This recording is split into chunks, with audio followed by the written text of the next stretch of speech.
શરૂઆત થઈ.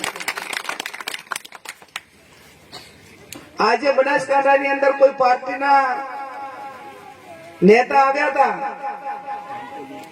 અને એમની જાહેર સભામાં એવો દાવો કર્યો કે બનાસકાંઠામાં જે સામેના ઉમેદવાર ચૂંટણી લડે છે એમની ડિપોઝિટ જપ્ત કરવી પડે અને એમની ડિપોઝિટ જપ્ત થવાની છે,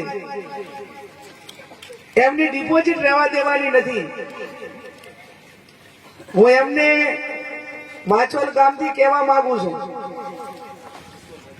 કે જેના નામ વગર તમે કટાક્ષ કરો છો અને જેના ડિપોઝિટ જપ્ત કરવાની વાતો તમે કરો છો, એમને હું કહેવા માંગુ છું કે મારી બનાસકાંઠાના 18 સમાજના મતદારો ડિપોઝિટ ભરવાના છે. એનું મેં એકાઉન્ટ પણ ખોલાવી નાખ્યું છે અને સમગ્ર જિલ્લામાંથી એનામાં એકાઉન્ટમાં 1 લાખ રૂપિયા પણ આવી ગયા છે. ત્યારે તમે ડિપોઝિટ જપ્ત કરવાનું કહીને બનાસકાંઠાની જિલ્લાની જનતાનું મતદારોનું અપમાન કરો છો અને અપમાનનો બદલો એ બનાસકાંઠાની 18 આલમ 36 કોમ એ 7/5/2024 ના રોજ એ મતદાન કરીને તમારો અહંકારનો જવાબ એ બનાસકાંઠાની જનતા આપશે.